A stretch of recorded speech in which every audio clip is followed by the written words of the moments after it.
Bismillahirrahmanirrahim. The topic for today is the diseases of the myocardium. Diseases of the myocardium. In heart, there are three layers which are quite different from each other, making the wall of the heart. Innermost layer is called endocardium. The middle layer is the myocardium, composed of specialized cardiac muscles, specially excitable and special in structure and function, physiology and anatomy, the cardiac muscles. And the layer forming this cardiac muscle layer is called myocardium. Myo means muscle, myocardium, cardium means of heart. And the outermost layer out of these three layers making the wall of the heart, outermost layer is the pericardium. So these three layers form the wall of the heart. Regarding disease of the myocardium, one disease is acute myocarditis.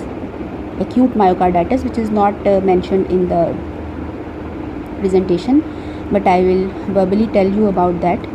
Acute myocarditis is the acute inflammation of the myocardium. Many reasons.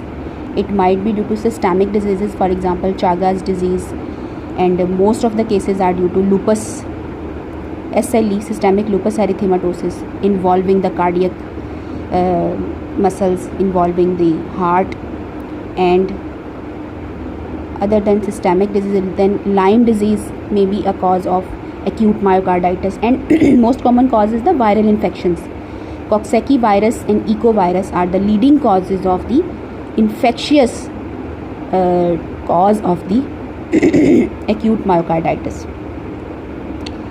Then acute myocarditis presents in four ways. It may be acute fulminant, which progresses very rapidly and leads to cardiac failure. Fulminant acute myocarditis, then acute myocarditis, then persistent chronic myocarditis.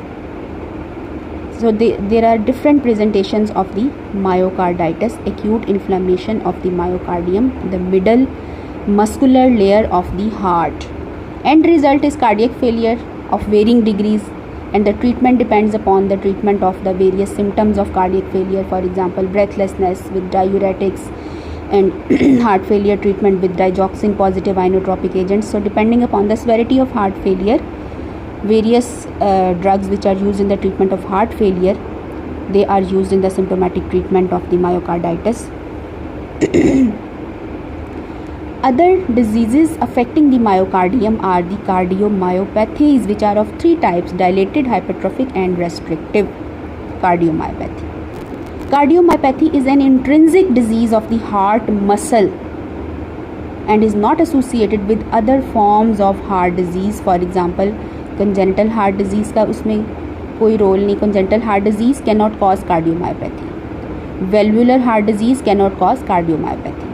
Coronary artery disease and pericardial abnormalities, they cannot cause cardiomyopathy. Cardiomyopathy is an abnormality or disease or pathology of the cardiac muscles, which is not associated with other pathologies of the heart.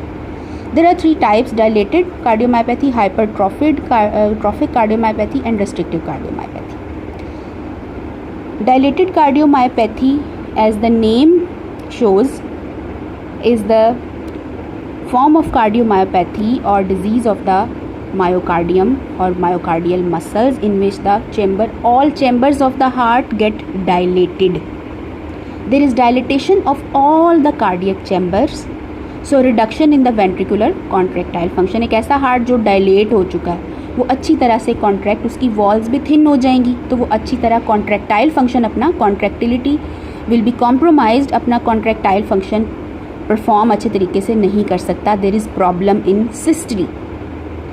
It is often idiopathic, कोई cause नहीं है, and it is often due to infection जो कि दूसरे myocarditis करते हैं. Echovirus, coxsackie B virus are the leading cause of infectious causes of the myocarditis.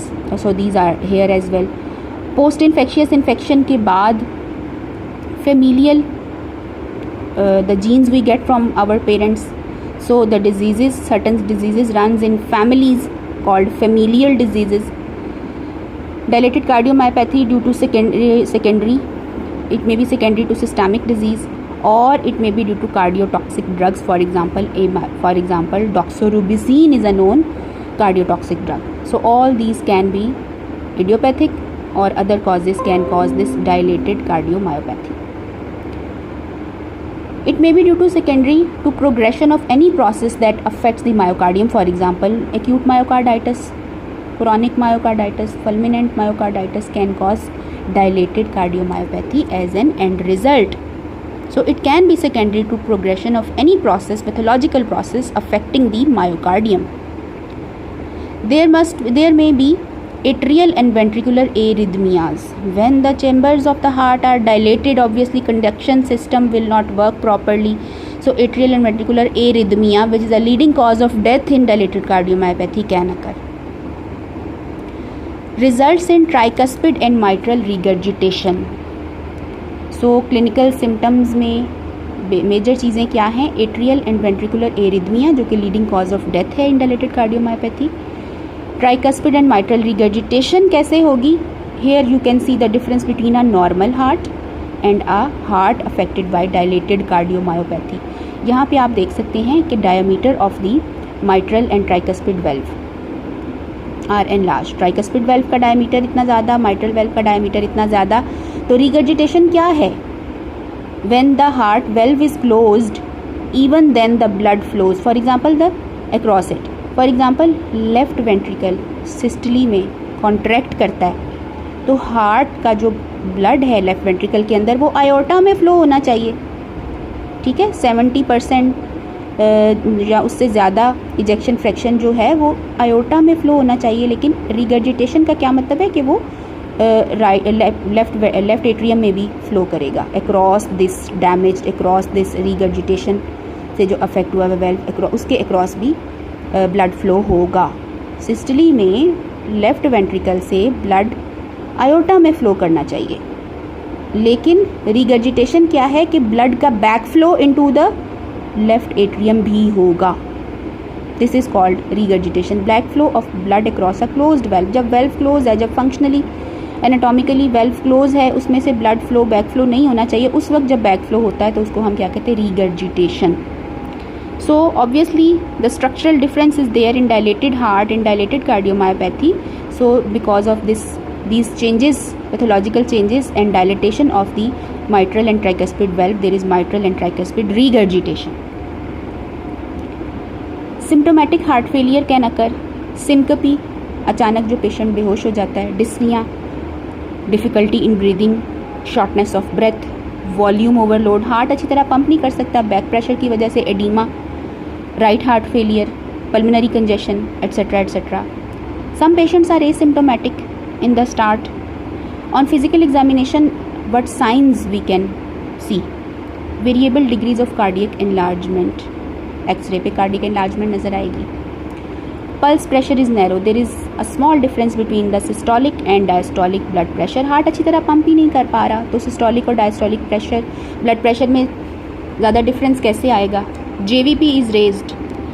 जब भी राइट हार्ट फेलियर होगा, there will be backflow of blood into the vena cava, superior vena cava, and obviously superior vena cava is in line with the internal jugular vein. There will be congestion and dilatation of the neck veins, raised JVP, jugular venous pressure will be raised, sign of right heart failure. Third or fourth heart sounds are common.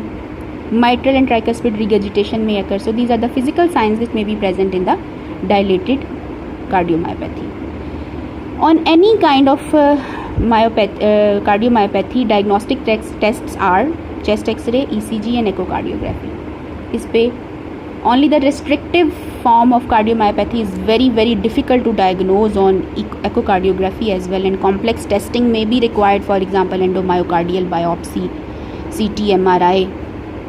But mostly dilated and hypertrophic cardiomyopathy की जो दो forms हैं, dilated cardiomyopathy and hypertrophic cardiomyopathy, chest x-ray, ECG और echocardiography पे हम उनको diagnose कर लेते हैं. We can make the final diagnosis with the help of these 3 investigations. Treatment, cardiac transplantation is the treatment of choice, लेकिन उससे पहले therapeutic strategy include preload and afterload reduction. Heart failing heart है, heart failure is there, so preload and afterload reduction will help. Beta blocker should be used unless contraindicated, but cardiac transplantation is the treatment of choice. Hypertrophic cardiomyopathy is the number 1 cause of death in young athletes. ये genetic या familial होती है. Hypertrophic cardiomyopathy are usually familial with autosomal dominant inheritance, but it may occur sporadically. Mostly it is familial, but in some cases it is non-familiar or non-genetic in origin. Most common cause of sudden death in young athletes, because diagnosis नहीं हुआ होता, arrhythmia cause करती है, तो sudden death it can cause from the arrhythmia. Rhythm of the heart get disturbed and can result into the sudden death. There is inappropriate left ventricular hypertrophy. There is misalignment of the myocardial fibers. Hypertrophy is there and misalignment of the myocardial fiber is also there. ये जो hypertrophic cardiomyopathy है, इसमें जो hypertrophy होती है cardiac muscle की, वो generalised भी हो सकती है, पूरे के पूरे दोनों राइट और लेफ्ट वेंट्रिकल जो है वो इन्वॉल्व कर लिए, और सिर्फ सेप्टल भी हो सकती है, सिर्फ इंटरवेंट्रिकुलर सेप्टम को इन्वॉल्व किया, सेप्टल हाइपरट्रॉफी. सो जनरलाइज भी हो सकती है और localised to one of the part of heart भी हो सकती है. हार्ट फेलियर में develop because stiff and non compliant ventricles. Ventricular hypertrophy है और वेंट्रिकल स्टिफ है, नॉन कंप्लाइंट है. सिस्टली में अच्छी तरह डायस्टली में अच्छी तरह रिलैक्स ही नहीं कर सकते, स्टिफ हैं, कंप्लाइंट नहीं है, तो ब्लड की जो फिलिंग है वो कम होगी. सेप्टल हाइपरट्रॉफी में cause left ventricular outflow obstruction. There is another form hypertrophic obstructive cardiomyopathy, HOCM, that is another entity. Hypertrophic cardiomyopathy और चीज़ है, और HOCM hypertrophic obstructive cardiomyopathy which is always genetic in origin, वो और चीज़ है. उसमें क्या होता है कि there is a band of hypertrophied cardiac muscles affecting the outflow tract from the left ventricle. So HOCM जो है वो different चीज़ है और hypertrophic cardiomyopathy is a separate entity. Mitral regurgitation occur due to abnormal systolic anterior mitral valve leaflet. Mitral valve का जो एक leaflet है that has got abnormal in shape, that is why it will cause mitral regurgitation, backflow of blood across a closed mitral valve. Here you can see the difference between a normal heart and the heart affected by the hypertrophic cardiomyopathy. तो यहाँ पे आप देख सकते हैं कि ये जो हार्ट है, ये इसका जो इंट्राकार्डियक वॉल्यूम है ये कम हो जाएगा. The ventricles are stiff, they can not relax properly during the diastole, ultimately leading to cardiac failure. What are the signs and symptoms of hypertrophic cardiomyopathy? Initially ये हो सकता है कि asymptomatic हो. Infants में क्या होता है? Infants में presents with the sign of cardiac failure या heart failure के signs हैं वो infants में आते हैं. बच्चों में mostly क्या होता है कि sudden death होती है इसकी वजह से, क्योंकि ये asymptomatic होता है, शुरू में symptoms नहीं आते. Infants में कार्डियक फेलियर के सिम्टम आते हैं, आप ट्रीट कर सकते हैं, पता चल जाता है. और ओल्डर चिल्ड्रन में एसिम्टोमेटिक होता है, सडन डेथ, सिनकपी, अचानक बच्चा बेहोश हो गया, इस तरह से प्रेजेंट करता है. सिम्टम्स क्या हैं? डिस्निया, शॉर्टनेस ऑफ ब्रेथ, वही सिम्टम जो कार्डियक, अगर सिम्टम्स आते हैं तो हार्ट फेलियर वाले सिम्टम्स आएंगे. Dyspnea, fatigue, chest pain, syncope, अचानक से बेहोश हो जाना, and palpitations, awareness of heart beat, दिल का बहुत ज़ोर ज़ोर से धड़कना. डिस्निया ऑन एफर्ट, थोड़ा सा काम करने पे बहुत ज़्यादा सांस चढ़ जाना. सिनकपी ऑन एफर्ट, थोड़ा सा काम करने पे, खेलने पे बच्चा बेहोश हो गया. Jerky pulse is the characteristic clinical sign of this hypertrophic cardiomyopathy. इसमें जो पल्स की एक शेप आप अगर देखें तो उसमें जर्क्स होते हैं, जर्की पल्स. बाइफिड पल्स होती है, ऊपर जाके वो दो में डिवाइड हुई हुई होती है. Jerky pulse, you can see it's picture. Jerky pulse. Palpable left ventricular heave, left ventricle अब इतना बड़ा हुआ है तो अगर हम स्टर्नम के साथ पैरास्टर्नली, स्टर्नम के साथ हाथ रखें तो हर कार्डियक बीट के साथ हमारा हाथ जो है वो डिस्प्लेस होगा. Palpable left ventricular heave, double impulse at the apex of the heart है, एपेक्स पे हम एपेक्स बीट को अगर फील करें तो डबल, सिंगल की बजाय डबल इम्पल्स हमें फील होगी। इसके अलावा there can be mid systolic murmur during the mid phase of the systole, उसमें मर्मर होता है when there is left ventricular outflow obstruction HOCM में, और pan systolic murmur is there in the dilated hypertrophic cardiomyopathy. Obviously on chest X-ray cardiomegaly will be there. ECG सब patients जो dilated cardiomyopathy से affected होते हैं सब की ECG abnormal होगी, but the changes will be non specific and sometimes there will be prolonged QT interval. Echocardiography is diagnostic in all the cases. Beta blocker and rate limiting calcium antagonist, calcium channel blockers can be used as a pharmacological treatment, but no pharmacological treatment is known to improve prognosis. Arrhythmias are common and respond well to amiodarone. Dilated cardiomyopathy में बहुत से patients arrhythmia में चले जाते हैं, amiodarone को बहुत अच्छा रिस्पॉन्ड करते हैं। Outflow tract obstruction can be improved by surgery. और आपको पता है कि एरिथमियाज जिन पेशेंट्स को ज़्यादा होते हैं उनमें एक चीज़ बहुत हेल्पफुल है, इम्प्लांटेबल कार्डियोवर्टर डिफिब्रिलेटर। तो ICD इम्प्लांट कर सकते हैं पेशेंट में, सबकुटेनियसली रख सकते हैं। ये क्या करता है, सेंस करता है एरिथमिया को, और अगर पेशेंट को एरिथमिया आए उसको सेंस करके छोटा सा शॉक डिलीवर करता है हार्ट को। राइट जो है वेंट्रिकल, राइट एट्रियम और राइट वेंट्रिकल के अंदर इसका इलेक्ट्रोड होता है, और ये क्लैविकुलर रीजन में सबकुटेनियसली इसको इम्प्लांट किया जाता है। तो ये एरिथमिया को डायग्नोज करके, सेंस करके शॉक डिलीवर करता है और कार्डियोवर्जन करके लाइफ सेविंग साबित हो सकता है। रेस्ट्रिक्टिव कार्डियोमायोपैथी जो है वो सबसे ज़्यादा रेयर कंडीशन है, may be idiopathic and may be associated with the systemic disease. Ventricular filling is impaired because the ventricles are very stiff. ज़रूरी नहीं कि इसमें हाइपरट्रॉफी भी हमें नज़र आए, but the stiffness of the ventricle is there. Lead to high atrial pressure with atrial hypertrophy. Obviously जब ventricle stiff होंगे तो back pressure will be there in the atria.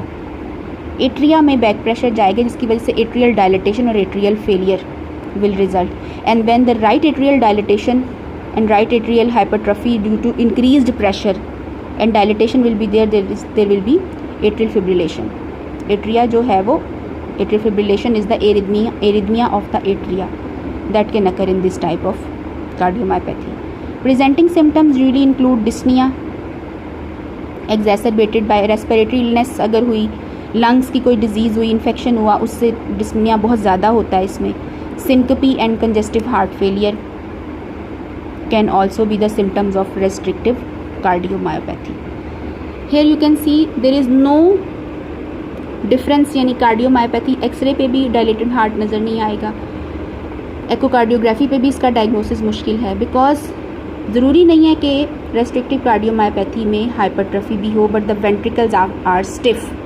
सो इसका डायग्नोसिस चेस्ट एक्सरे पे, ECG पे और echocardiography पे is very very difficult. तो फिर इसको हम कैसे डायग्नोस करें? Diagnosis is very difficult, requires complex doppler echocardiography, CT, MRI and endomyocardial biopsy may be done for diagnosing the restrictive cardiomyopathy. Treatment है सिम्टोमेटिक, जो सिम्टम्स आ रहे हैं हार्ट फेलियर के उनको ट्रीट करें। Usually the prognosis is very poor and transplantation is the best treatment. So these were the 3 types of cardiomyopathy, and we learnt about acute myocarditis and different types of cardiomyopathies which are dilated cardiomyopathy, hypertrophic cardiomyopathy and restrictive cardiomyopathy, and result in सब में heart failure होगा। Cardiac transplant is the best treatment for most of the cases. There can be symptomatic treatment for the heart failure। जो symptoms आ रहे हैं heart failure के उनको diuretic से, digoxin से, beta blocker से, if beta blockers are not contraindicated। अगर already बहुत ज़्यादा hypotension है, cardiogenic shock है, patient severe heart failure में है, तो obviously beta blockers are contraindicated. Pulse बहुत कम है, blood pressure 100 millimetre of mercury systolic से कम है, पल्स 60 बीट्स पर मिनट से कम है, तो beta blockers are contraindicated. So depending upon the scenario, symptomatic treatment for heart failure and cardiac transplantation is the treatment of choice for most of the So very difficult diseases to diagnose and difficult to treat. These are the cardiomyopathies. इसके अलावा dilated cardiomyopathy जो है वो postpartum females में भी होती है after child birth, and that is having a high morbidity and mortality. So these are the diseases of the myocardium. Thank you.